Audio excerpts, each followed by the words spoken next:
한국도 그리스 된다. 불과 몇 년 전 언론을 도배하던 주장입니다. 그러나 실제 그리스 형제를 망친 주범은 복지가 아니라 고소득자의 탈세였죠. 난민 인정 비율 1%대로 한 해 100명 남짓되는 난민만 받는 나라에서 난민을 100만 명 단위로 받아들인 독일을 사례로 들은 것은, 그것도 심사를 거친 후에는 채 10명 남짓할 난민 숫자를 두고 국가 무슬림화가 진행될 거라는 식의 불안감을 조성하는 것은, 복지 타령하면 그리스 된다며 복지 자체를 부정하고 매도하는 협박과 정확히 궤를 같이 하는 그런 공포를 먹고 사는 전형적인 극우의 선전 방식입니다. 난민 문제는 진보 보수가 아니라 보편 인권의 문제고, 이 보편 인권을 전면 부정하는 게 극우입니다. 그래서 유럽에선 극우의 집권을 막으려고 진보 보수가 연대하기도 하죠. 전 세계에서 유일하게 촛불을 들어 현직 대통령을 평화적이고 합법적으로 탄핵시킨 게 우리입니다. 이 정도 숫자의 난민을 두고 국가 무슬림화를 거론하는 과장, 협박이 우리 정도의 나라에서 먹힌다면, 난민에 대한 우려를 그런 수준에서밖에 소화하지 못한다면 그게 진짜 국제 뉴스감이 되는 겁니다. 우리 정도 수준의 나라에서는 말이죠. 김원준 생각이었습니다.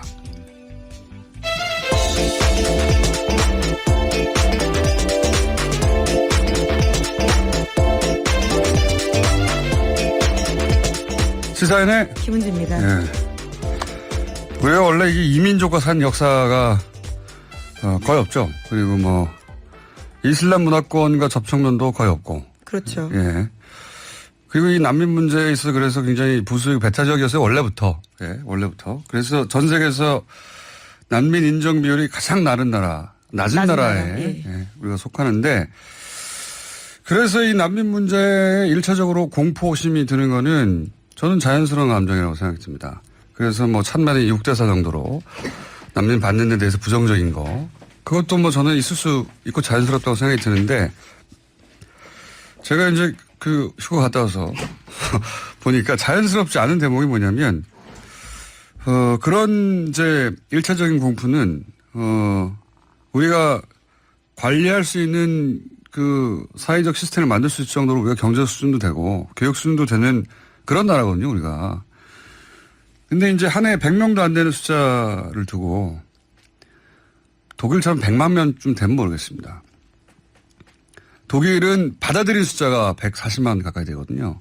우리는 받아들인 숫자는 한 해에 100명도 안 돼요. 네, 근데 네. 그와 관련된 굉장히 과장된 정보들이 많습니다. 너무 과장됐어요. 네, 가짜뉴스도 많고요. 제주도 500명이라고 하는데 난민 인정 비율 보면 10명 될까? 나중에 인정되면? 네, 아직 심사 중이고요. 다 인정받지도 못한 상황입니다. 그러니까 그동안의 비율이면 10명 될까 말까 하거든요. 근데 여기서 갑자기 뭐 이슬람 강간 문화 그 자체도 문제인 발상이지만, 이슬람 강간 문화가 들어온다, 이런 게시물이 온라인 도배가 됐어요. 이게 부자연스러운 겁니다. 그 난민 문제 조금이라도 우호적이면 거의 인신공격에 해당되는 대단히 공격적인 댓글들을 달아서 아예 말을 못하게 만들어버리더라고요. 이게 비정상적이고 부자연스럽다. 뭐 6대4 정도 여론이면 6대4 정도 치열한 논란이 있으면 그건 자연스러운데, 난민에 대해서, 난민 문제 조금이라도 우호적이면 네가 뭘 모른다부터 시작해가지고 엄청난 공격. 이건 부자연스럽습니다. 이거, 그래서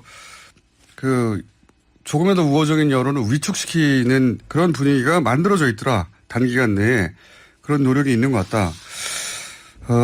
이건 제가 좀 더 연구를 한 다음에 이 게시판 문화, 제가 오랜 세월 인터넷 첫 번째 우리나라 온라인 여론을, 매체를 만든 사람으로서 관심이 많습니다. 온라인 여론이 형성되는 과정, 혹은 뭐, 온라인 여론을 만들어내는 과정, 거꾸로.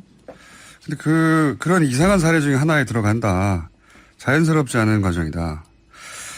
그래서 제가 좀 관심이 좀 있어서 다시 한번 언급했고요. 자, 첫 번째 뉴스는 뭡니까?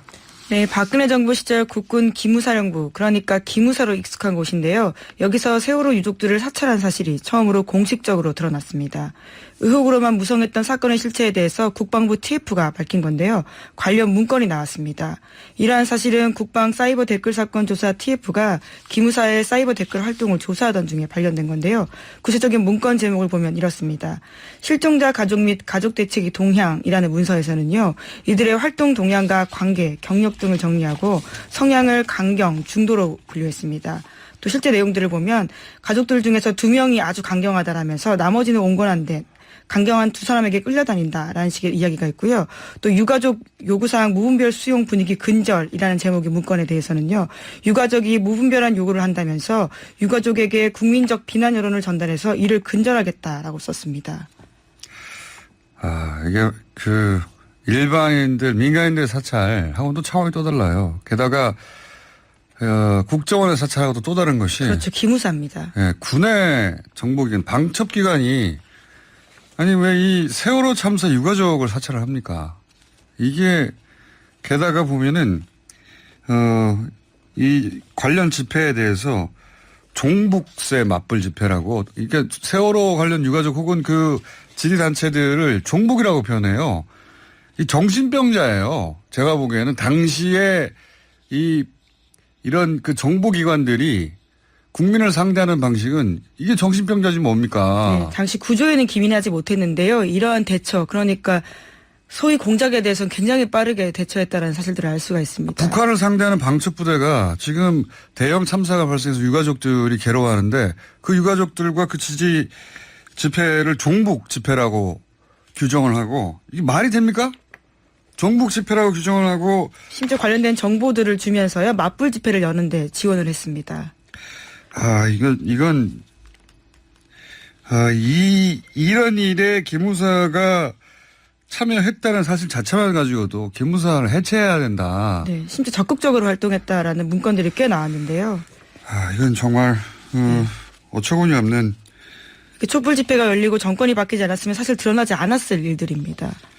그렇겠죠. 예. 이게 국정원도 이랬다면 당연히 국정원 해체해야 된다 말이 나올 정도인데 군의 방첩기관이 그 기무사가 심지어는 단원고 학교에도 보내가지고 그걸 사찰했다는 거 아니면 고등학교에 보내가지고. 네, 기무활동가를 배치해서 일일 보고를 하게 했던 정황까지도요. 문건으로 나와 있습니다. 그리고 구조 현장이었던 팽목항에도 있었고요.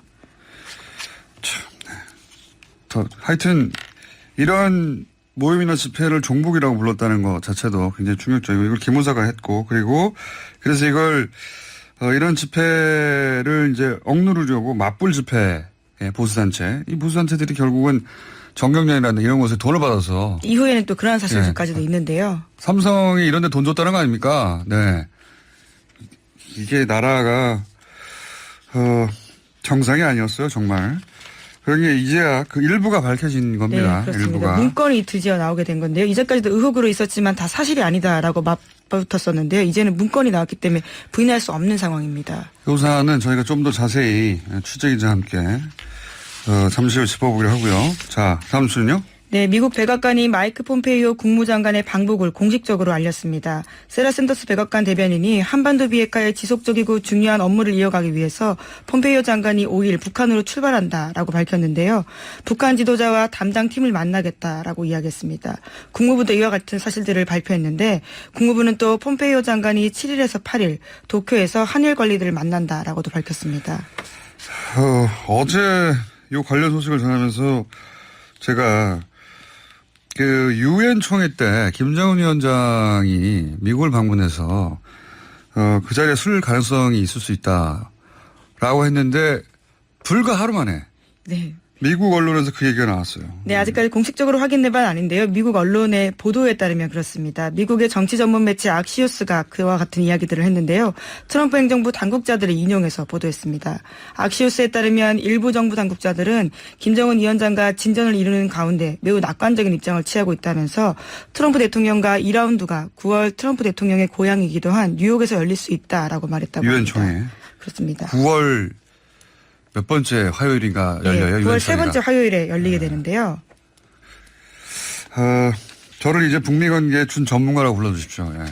어제 한 이야기가 고스란히 다음날 미국 매체에서 나옵니다. 그러니까 여기에 가서 그 경제 이 시대를 기점으로 경제 제재 일부를 풀 수도 있다 이런 얘기가 나올 수 있고요. 근데 그러자면 이제 전제가 북한이 이 이전에 뭔가를 또 국제사회에 보여줘야 되겠죠. 네, 조치들을 해야 될 텐데요. 이번에 폼페이오 장관의 방북이 그런 점에서 굉장히 주목됩니다. 자, 저를 준 전문가라고 불러주시고요, 꼭. 어제 했던 얘기입니다. 예.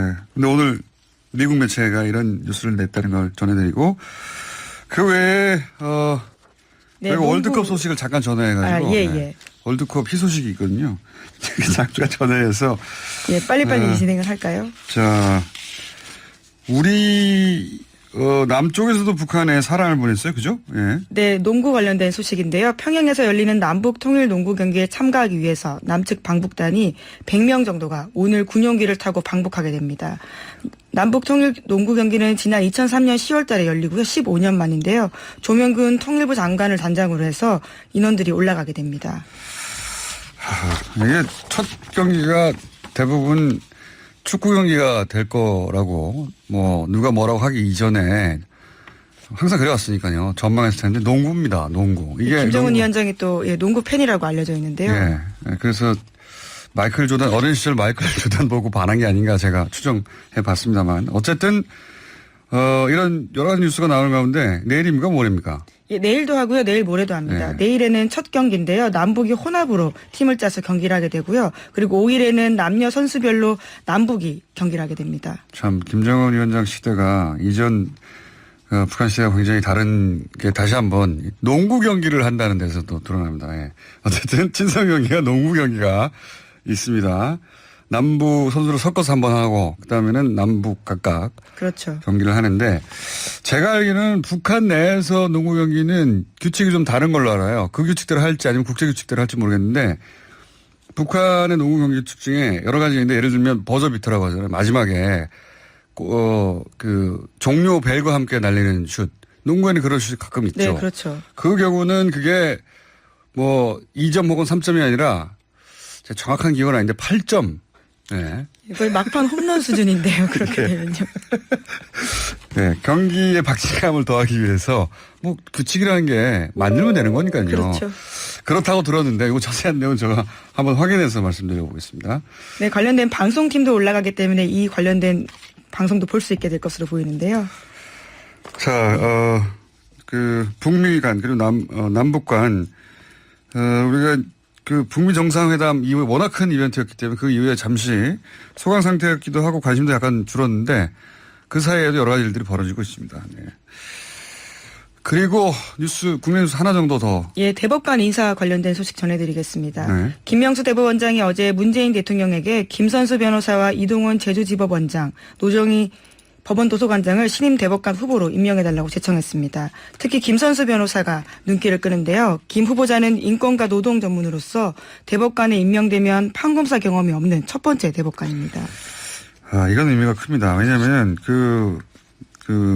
우리나라 법관 시스템에서 불만 중에 하나가 법관이 되는 코스라는 게 이제 공부를 매우 잘하는 학생이 사법시험을 매우 잘 치고 연수원 성적이 굉장히 좋아서 성적 순으로 판사가 된 다음 사회 경험 없이 바로 법관이 그렇죠. 되는. 그러니까 어떤 사회 경험이나 뭐 인간에 대한 이해나 이런 그 성수가 없이 바로 굉장히 복잡한 사실 누군가의 법만으로 삶을 개입하게 되는 건데요. 그 법만으로 다닐 수 없는 그 어떤 국민들의 삶에 굉장히 중요한 개입을 하게 되잖아요.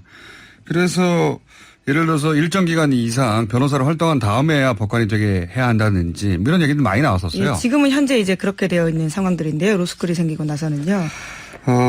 근데 이제 대법관도 법관을 지낸 적 없는 사람으로 처음으로 임명한다는 거잖아요. 예, 물론 김선수 변호사는 사시 수석입니다. 그렇기 때문에 뭐 그런 경험들이 또 다양할 뿐만 아니라 또 실력도 굉장히 있는 인사입니다. 그러면 실력 물론 있겠죠. 근데 제 말은 법관 경력이 없는 사람이 대법관이 그렇죠. 되는 첫 번째 케이스가 된다. 네, 중요한 변화인 것 같습니다. 자, 여기까지 하고 중요한 뉴스가 하나 있어요. 월드컵 뉴스가 굉장히 중요하잖아요. 월드컵 기간인데 월드컵에서 우리나라 경기 다음으로 중요한 경기가 뭔지 아십니까? 일본전입니다. 너무 개인적 관심사 아니실까요? 아니에요. 원래 남의 불행을 즐기면 안 되는 법인데 월드컵에서 라이벌 팀의 불행은 즐겨도 됩니다. 예. 월드컵이 그러라고 있는 거예요. 평상시에 이성적인 사고를 내려놓고 승부 자체에 몰입해서 원시적 감정을 드러내는 월드컵이 있는 거거든요. 예. 오늘 새벽에 일본과 벨기에전이 있었습니다.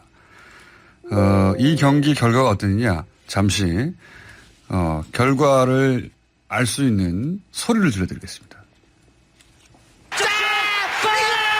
으로 일본이 후반전에 두 골을 경기 시작 5분 만에 넣고 나서 이거 어떻게 되나? 이거 일본이 올라가나 했는데 2대2로 따라붙은 이후에 경기 20분 남겨놓고 마지막 10초 남겨놓고 역전한 겁니다. 3대2죠. 예. 네, 역전한 거예요. 제가 어제 오랜만에 블랙하우스 녹화하고 새벽에 끝나서 1시간도 못 잤거든요. 이 경기 결과를 보고 피로가 싹 날아갔습니다. 네. 다시 한번 들어볼까요? 기분이 우울할 때 한 번씩 들어보십시오. 샤들리 감사합니다. 3대2 자, 역전골. 샤들리 왜 넣었냐고 제가 아까 너무 잘못했어요. 사과하십시오. 사과합니다. 나스르 샤들리. 감사합니다. 사과하십시오. 제가 그래서 한준수 해설위원을 잠깐 연결해 볼까 합니다.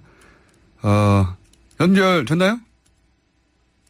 네, 잠깐 연결하시는 거 맞죠? 네, 잠깐만 연결하겠습니다. 네, 어제, 듣고 있었습니다. 네. 어제 10,000원 내기를 했는데, 예, 이거 누구한테 사과하신 겁니까? 네? 누구한테 사과하신 겁니까?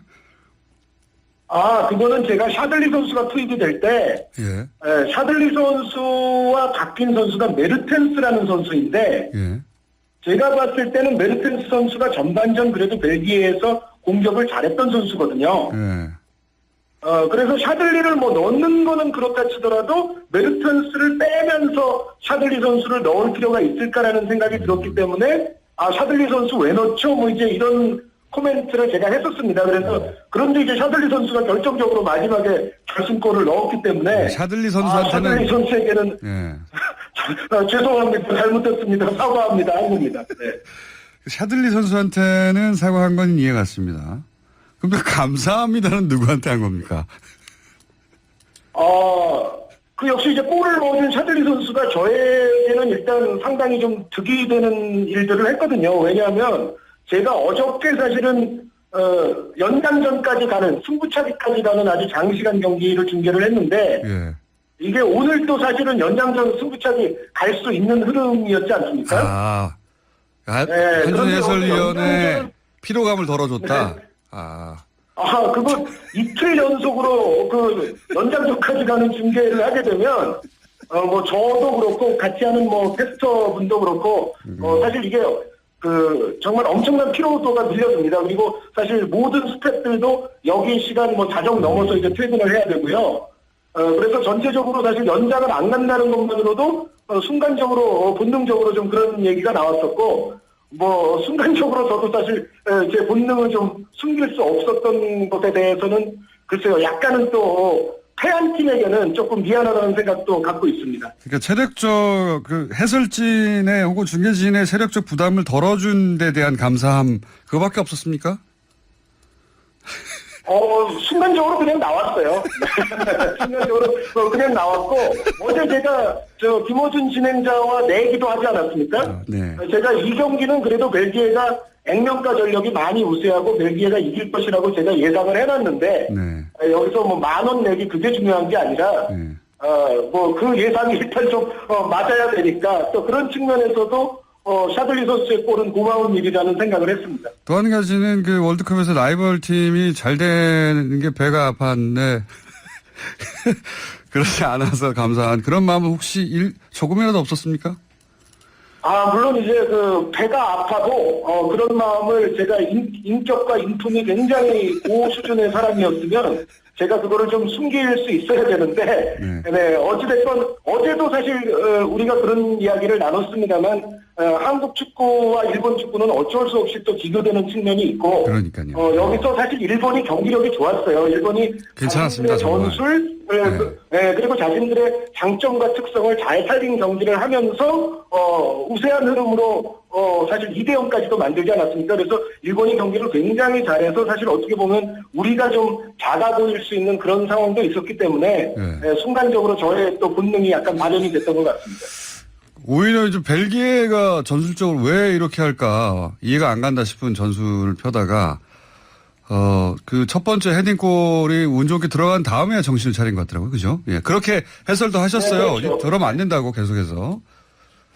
네, 그러니까 벨기에는 사실은 지금 3백을 쓰고 있습니다만 일본을 상대할 때는 이런 포지는 오히려 일본도 측면이 강한 좋은 선수들이 있거든요. 그래서 3백은 사실은 측면 공간 쪽에서 약점이 날 확률이 굉장히 높았고, 그리고 아무래도 일본은 요시다 선수를 제외하면은 키 큰 선수들이 없기 때문에 펠라이니의 고공 능력이라면 사실 선발 기용했을 때 굉장히 효과를 볼 가능성이 있었습니다. 그런데 벨기에 마르티네스 감독이 그러한 전술을 좀 늦게 펼쳐들었기 때문에 전체적으로 좀 고전한 흐름의 원인이 되지 않았나라는 생각입니다. 한준 해설위원이 해설한 대로 하자마자 이겼어요. 네, 그래서 역시 펠라인 선수 넣으라고 계속 얘기하셨는데 늦자마자 경기가 뒤집어졌고 결과는 뭐 원래 예능에서도 한 10번 던지면은 편집될 때 한 번 정도는 재미있는 말 나오지 않습니까? 네.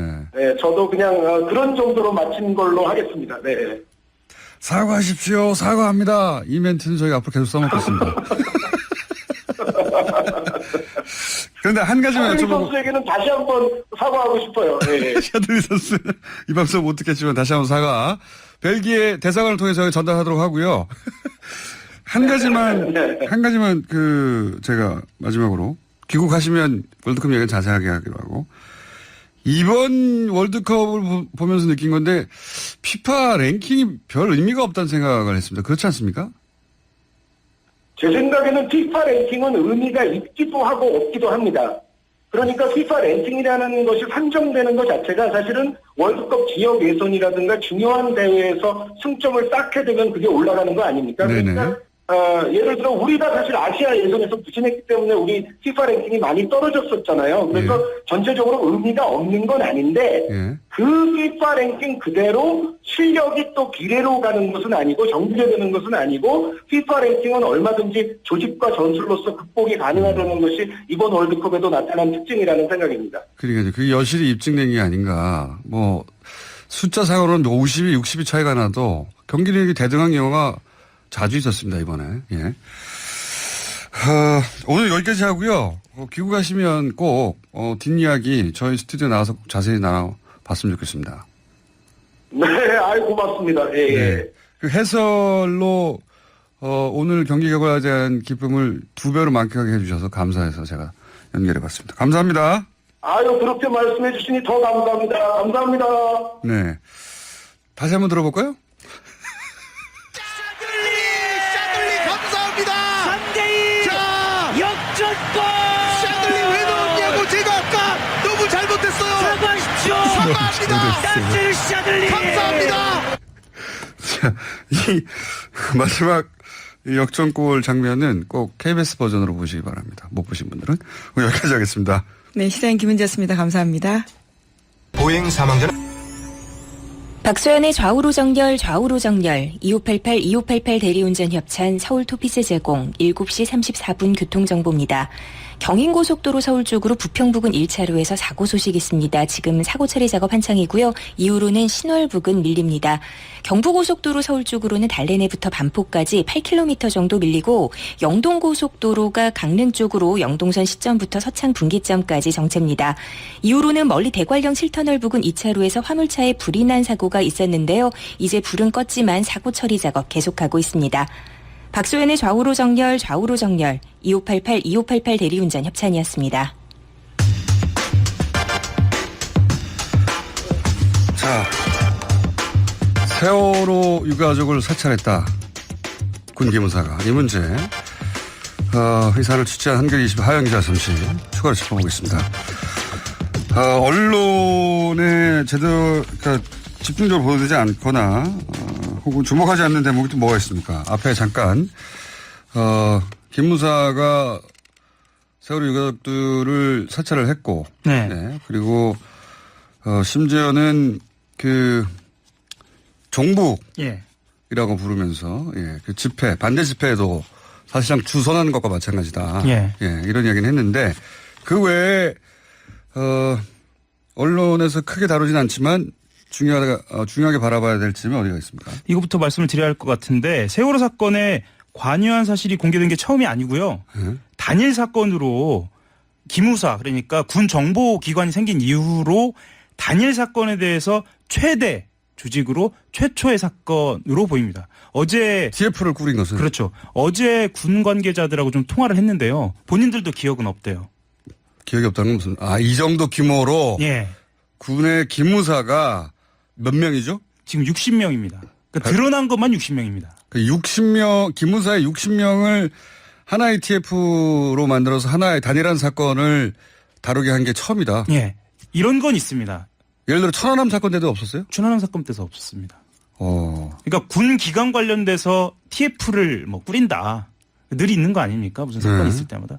그런 건 있었어요. 그런데 이런 방식으로 민간인에 대해서 일반 민간인도 아니에요. 그렇죠. 사고가 전국민의- 나서 그렇죠. 사고가 나서 유가족들이 괴로워하는데 그 사람들을 사찰한 거 아닙니까? 특히나 참모장이 TF에 장이 됐다라는 거는 이제 군을 아시는 분들은 좀 아시겠지만 이 기무사의 참모장이라는 것은 사령관보다 더 막강한 힘을 가지고 있거든요. 왜냐하면 기무사령관은 외부에서 온 군인들이 대부분이에요. 그리고 참모장은 기무사 출신이 거의 합니다. 그래서 기무사령관이 말하자면 청와대 독대를 통해서 기조를 정하면 실무 책임은 참모장이었죠. 참모장이 누구였죠? 참모장이 당시에 김대열 준장이라는 사람인데요. 네. 뭐 이 장군부터 좀 간단하게 설명을 드리면 MB 시절에 청와대 근무 경험이 있습니다. 그래서 청와대와의 교감도 아주 높았던 것으로. 아니 사실 기무사가 자체적으로 네.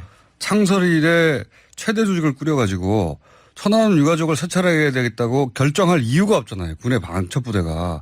이거는 청와대 정도에서 그렇게 하라고 묵인하거나 교감했거나 혹은 지시하지 않는 한 이걸 할 수 있는 일입니까 이게? 뭐라고 그래요 군에서는? 군에서는 특이한 점이 하나가 있는데요. 보통은 그 조직이 이 정도의 사건을 운용을 할 때는 정보기관에서는 벽이 있어요. 부서별로. 예. 그런데 참모장이 나섰고 여러 조직이 함께 하다 보니까 말들이 새나갔던 거예요. 회사로 치면 전사적이라고 표현하죠. 그렇죠. 예. 그래서 기무사 회사의 내부에서 명운을 걸고 덤비는 것과 같은 일인 거 아닙니까? 기무사 내부에서도 이게 드러나면 예전에 기억하시는 분도 있을 것 같아요. 그 민간인 사찰 한번 드러난 적이 있었거든요. 예. 윤석양 이병이라고. 총리실? 그렇죠. 예. 이거는 90년대에 그 이전에요? 보안사령부. 예. 보안사 시절에? 예. 그래서 그때 이름을 기무사로 바꿨거든요. 그때 같은 경우에는 사찰만 하고 실행은 하진 않았어요. 근데 이번 사건 같은 경우는 민간인 그리고 단일 사건의 민간인들을 사찰을 하고 작전을 수행까지 했다는 얘기예요. 이것은 군 내부적으로 청와대의 지시가 없이는 불가능했다. 그리고 그렇겠죠. 당시 사령관을 좀 들여다봐야 합니다. 예. 당시 사령관은 이재수 사령관이었어요. 이재수 사령관은 박지만. 그렇죠. 예. 박지만 씨와 육사 동기생입니다. 37기인데요.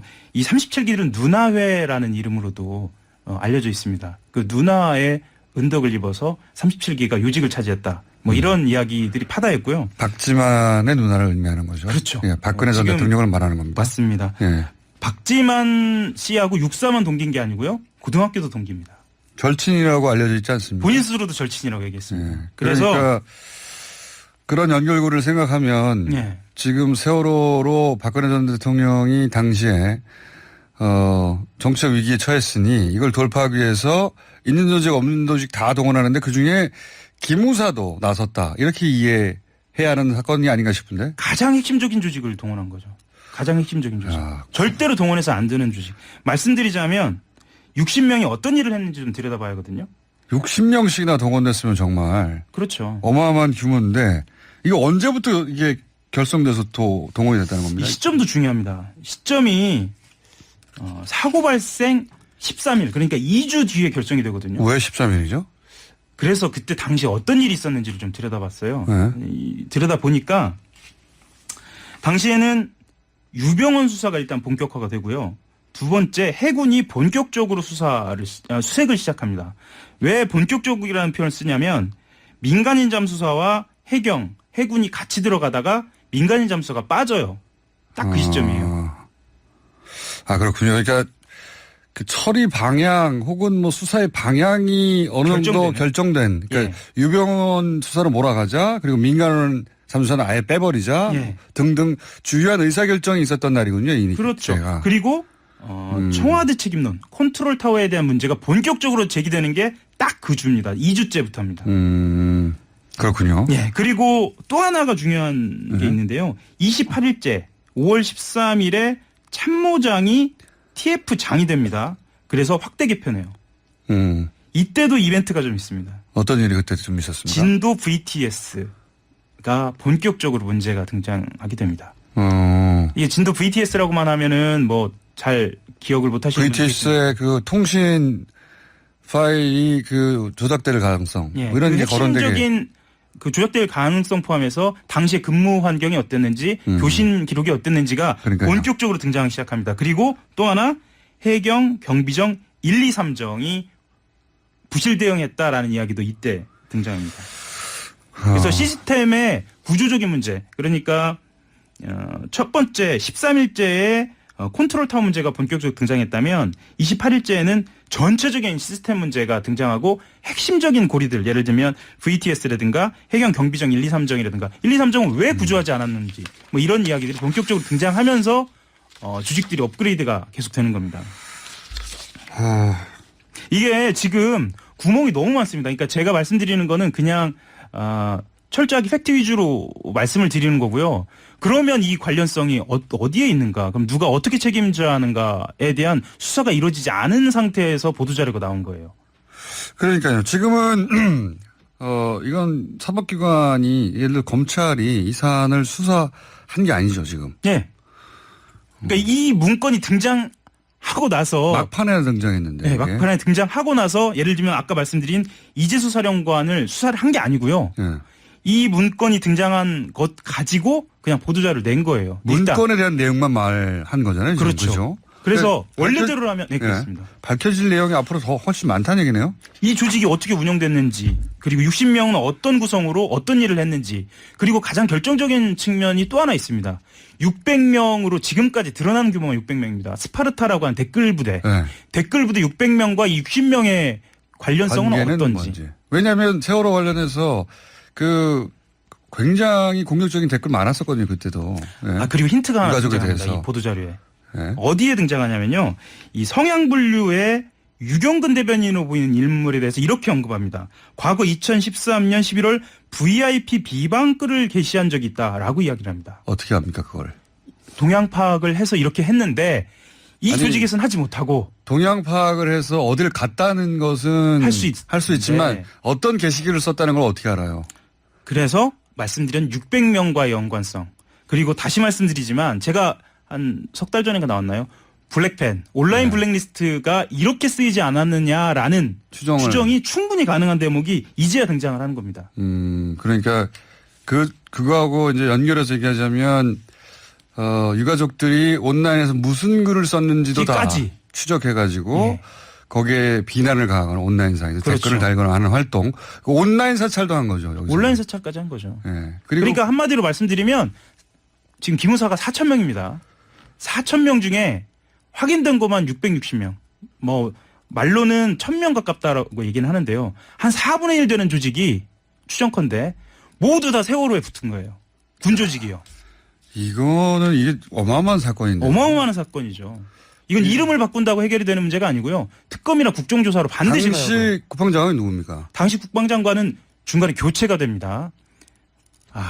김관진 국방장관에서요. 한민구 장관으로 교체가 되는데요. 김관진 안보실장이 되면서 교체가 되는 거군요. 그러니까 여기서 핵심적인 군인사 3명이 다 등장합니다. 김장수 실장, 김관진 장관, 한민구 장관. 이거야말로 특검 갈 사안인가요? 특검 무조건 가야 하는 상황입니다. 드루킹하고 비교가 안 되는 사안이야. 비교가 안 되죠. 이건 안 되고요. 몇 년 전이다 뭐 이런 걸 얘기할 필요도 없습니다. 이거는 공소시효 무조건 들어간다고 봐야 합니다. 자, 오늘 여기까지 하고요. 네. 이 사안의 중대성에 대해서 잠깐 짚어봤고, 추가 취재가 되는 대로 또 계속 다뤄가 보겠습니다. 예. 이게 이제 이런 종류의 뉴스, 국정원에서 사살했다, 기무사가 사살했다 뉴스가 너무 많아가지고 무감각해질 수 있는데 이건 차원이 다른 정보가. 지금까지 뉴스는 다 잊으셔도 됩니다. 그러니까요. 예. 이 문건이 제대로 나와가지고요. 네. 그리고 직접 사찰했다는 겁니다. 야. 자, 오늘 여기까지 하겠습니다. 하영 기자였습니다. 네, 한겨레 신문 하영이었습니다. 감사합니다.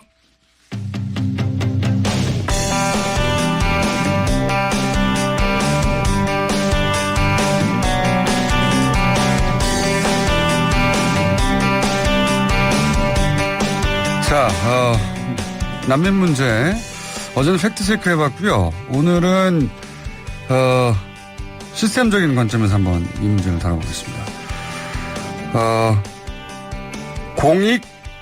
공익인권법재단 공감의 황필규 변호사님 모셨습니다. 안녕하십니까. 안녕하세요. 네. 난민 관련 활동하신 지가 얼마나 되셨다고요? 한 14년 정도 됐습니다. 14년. 왜 이 문제에 관심 가지십니까? 원래 이제 이주민 문제에 관심을 가지다가 이제 난민 문제도 관심을 가지게 됐고요. 그러니까 어떻게 보면 우리 사회에서 가장 취약한 상황에 놓여 있는 분들이라는 생각에서 관심을 가지게 됐습니다. 우리나라도 난민법이 있잖아요. 네, 난민법이 있습니다. 네, 여기 핵심 내용이 뭡니까? 결국 이제 난민 협약상 난민을 보호하게 되어 있는데 저희가 난민 협약을 가입하면서 난민 지위를 어떤 절차를 통해서 부여할 거냐, 그리고 이제 난민 지위가 되면 어떤 처우가 이루어져야 하느냐, 뭐 이런 전반적인 절차와 어떤 실체적인 내용들을 난민법에 담고 있습니다. 요 난민법의 내용은 사실 세계적으로 유사합니까? 그러니까 난민은 전 세계적으로 발생하고, 예. 그렇죠. 그리고 이 난민 협약에 가입한 나라들은 대부분 이런 법이 있을 거 아닙니까? 예, 그렇습니다. 그 법에 뭐랄까요? 내용이 비슷비슷합니까? 뭐 크게 보면 어떤 형식적으로는 비슷하다고 볼 수도 있는데요. 과연 그 실질적으로 예를 들면 어떤 절차의 공정성이나 투명성이라는 측면이랑 그다음에 어떤 난민이 인정됐을 때 혹은 난민 신청자의 지위에 있을 때 어떤 지위가 부여되느냐 이런 부분에서는 굉장히 뭐 어떤 다른 나라에 비교해서 부족한 부분이 많이 있습니다. 그러니까 법안의 꼴은 유사한데 예. 실제 적용되는 데 있어서는 예. 그런 얘기 하잖아요. 우리가 난민 인정 비율이 대단히 낮다. 예. 그러니까 비슷한 법안을 가지고 적용할 때 굉장히 엄격하게 한다는 얘기죠. 그렇죠. 다른 나라보다. 예. 그래서 이 진짜 난민, 가짜 난민 논란이 있고 가짜 난민 얘기도 하는데 예. 우리가 이 법을 적용한 과거의 전례를 볼 때 예. 가짜 난민이 이걸 통과할 확률이 있습니까? 거의 없다고 보여집니다. 네. 그러니까 네. 워낙 인정 비율이 낮아서 그렇죠. 그러니까 뭐 비율이 낮은 문제도 있지만요. 이제 어떤 절차 자체가 굉장히 좀 이렇게 잘못되어 있다. 예를 들면 이의신청 제도만 하더라도 그 실질적인 내용, 그러니까 이제 이의신청한 사람들이 제출한 내용을 그 위원들이 보는 게 아니라 그것을 요약하고 의견서를 첨부한 어떤 공무원들의 자료를 보고 하루에 이제 몇십 건씩을 처리하는 그리고 그 위원들 자체도 다른 나라 같은 경우는 다 전문가들인데 한국은 뭐 이제 정부위원 반, 민간위원 반으로 구성되어 있지만 사실 전문가는 한두 명에 불과하고 뭐 심지어는 국정원 방첩단장도 난민 이의신청 절차에서 심사를 하는 굉장히 엽기적인 구조를 가지고 있습니다. 국정원 방첩단장이 거기 왜 나옵니까?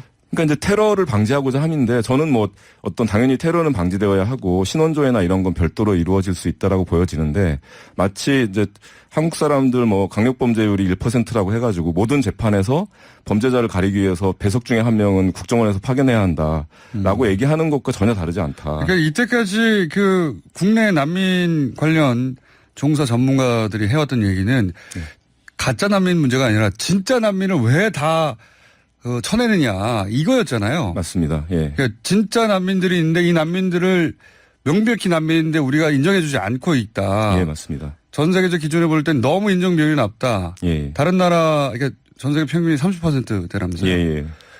그러니까 이 문제가 난민 문제가 불거지면 난민의 인정 비율이 너무 낮다고 문제 제기가 돼야 되는데 예. 거꾸로 가짜 난민 얘기가 나와서 당황하셨겠어요? 예, 굉장히 당황스럽죠. 그러니까 이제 현실과는 전혀 예. 상반된 이야기 아닙니까? 맞습니다. 그래서 뭐 사실은 오히려 법무부 관계자분들도 뭐 물론 이제 주로 남용을 내세우면서 이제 어떤 책임을 회피를 하긴 하지만 또 개별적으로 말씀을 나눠보면 불가능하다. 이 시스템에서 그 난민들을 다 심사하는 게 인력 예산 면에서도 굉장히 그러니까요. 불가능하고 그런 말씀들을 많이 하십니다. 우리가 그 난민을 수용하는 정도 예. 좀 수치가 와닿게 비교해 주시면 어떻습니까? 어느 정도 수준입니까? 예를 들면 이제 작년에 나온 유엔 난민기구의 통계에 의하면 그러니까 인구 1000명당 그러니까 이제 뭐 저희가 흔히 생각하기에 우리 땅덩어리도 좁고 뭐 인구도 많다 뭐 이런 말씀들을 하실 수 있는데 인구 1000명당 난민 수용률이 전 세계 139위입니다. 아, 우리나라가. 네. 그러니까 어떤 저희 경제력이나 어떤 위상 경제력은 10위권인데 네. 그렇군요. 난민 관련해서는 139위. 예. 네. 뭐 그렇고 경제적인 부분에서도 뭐 예를 들면 뭐 일본 같은 경우 뭐 돈으로 때운다 뭐 이런 표현들을 많이 하시는데 뭐 한국 같은 경우 어떤 국내 난민뿐 아니라 외국에 있는 난민들 지원하는 부분에서도 굉장히 좀 인색한 면이 분명히 있고요. 그래서 뭐 여러 가지 문제가 있는 걸로 저희는 네, 파악하고 있습니다. 그러니까 지금까지 우리가 난민 관련해서 문제 삼아왔던 것은 진짜 난민을 제대로 심사를 거치지 않고 기회를 주지 않아서 예. 굉장히 난민 인정 비율이 낮고 우리 경제 수준에 비해서 전 세계 꼴찌 수준의 난민 수용 국가다. 예. 이걸 문제 삼았는데 갑자기 난민이 우리나라에 몰려들고 아무런 기준도 없는 것처럼 예. 잘못된 정보가 갑자기 유통되기 시작했는데 맞습니다. 예. 그렇지 않습니까? 그래서 난민 혐오가 갑자기 제가 보기에는 조직적으로 유포되는 측면이 있습니다. 예.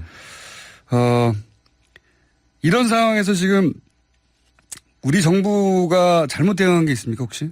그러니까 말씀하신 대로 저는 뭐 그게 꼭 혐오만 있는 건 아닌 것 같고요. 당연히 어떤 정상적인 우려도 있죠. 네, 당연히. 네, 당연히 어떤 정상적인 네. 우려를 이런 혐오로 이끌고 가려고 하는 노력이 있는 것 같아요. 그러니까 그런 예를 들면 그런 거죠. 어떻게 보면 사실에 근거하지 않고 뭔가 이렇게 좀 새로운 사람들이 들어오니까 범죄 우려가 있다라고 얘기를 했을 때 정부의 대응은 맞아요. 범죄 우려 있어요. 그래서 특별 순찰 돌게요. 라는 식으로 대응을 했다라면 사실은 굉장히 잘못된 대응인 거죠. 어떻게 보면 그 우려를 혐오로 어떻게 보면 확인해주고 그 잘못된 선입견 편견을 사실로 어떻게 보면 만들어주는 방식이었다라면 그게 아니라 대한민국은 어떻게 보면 안전사회를 지향하고 네. 내국인 차별 없이 치안에 만전을 기하고 있습니다. 앞으로도 그럴 겁니다.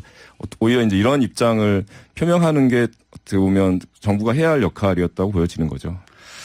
자, 근데 그게 이제 그렇게 그 난민의 우호적인 여론을 초반부터 예.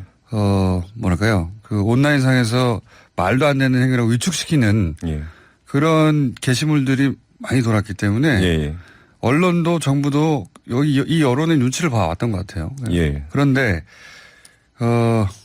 14년간 이 예. 문제를 다뤄왔던 분으로서 그러면 이 예멘 난민 문제 어떻게 풀어야 되는 겁니까? 일단은 저는 뭐 정부가 출도 제한이라든지 굉장히 당황하고 해서 했던 조치들이 좀 분명히 문제가 있었던 건 맞고요. 마치 이제 예전에 시리아 난민들 처음에는 시리아 난민 보호하고 있다고 자랑하다가 갑자기 이제 파리 테러 나고 나서 공항에 사실 법적 근거도 없이 가두는 식으로 그러니까 그 당시 이제 시리아 난민을 인천공항에 가뒀다면 이번에도 당황해서 어떻게 보면 예멘 난민들 제주도에 가두려고 했던 굉장히 어떻게 보면 불합리한 조치들이 이루어졌던 건 분명한 것 같고요. 그래서 그런 부분들에 대한 반성이 있어야 할 것 같고요. 다만 이제 이게 어떻게 보면 위기이기도 하지만 그 위기를 기회 삼아서 발전적인 어떤 조치들을 취할 수 있는 어떻게 보면 기회라고 보여지고요. 그랬을 때 과연 우리나라 위상에 걸맞게 어느 정도 규모의 그리고 어느 정도의 어떤 절차적 투명성이나 공정성을 갖추고 제도를 운영할 건지에 대한 좀 성찰이 필요한 것 같고요. 이번 기회에 네.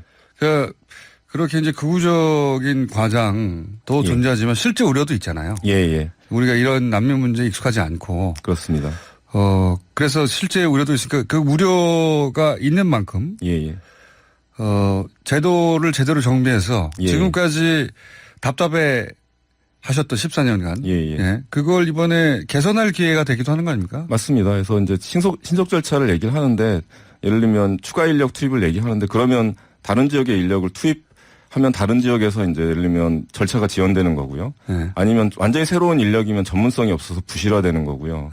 그래서 굉장히 대책이라는 게 정말 너무 어떤 일시적인 어떤 대책들이 이루어지는데 그게 아니라 그러면 전체적으로 뭐가 문제였고 반성할 건 반성하고 또 개선할 건 개선 요구를 할 것은 요구를 하는 식으로 될 필요가 있는 것 같고요. 다만 오히려 이제, 이번에 네. 심사를 엄격하기 위해서 예산도 인력도 더 투입하겠다 이러면 되겠군요. 근데 이제 저희가 말씀드린 건 사실 이제 법무부랑도 계속 그동안 대화를 해왔습니다. 그래서 저희도 인력 예산이 더 필요하다고 생각하지만 그게 되려면 절차를 어떻게 합리적으로 바꿀 것인가에 대한 좀 구체적인 방안이 필요한데 어떻게 보면 인력 예산만을 얘기하는 건 부적절하다는 판단이 있는 거죠.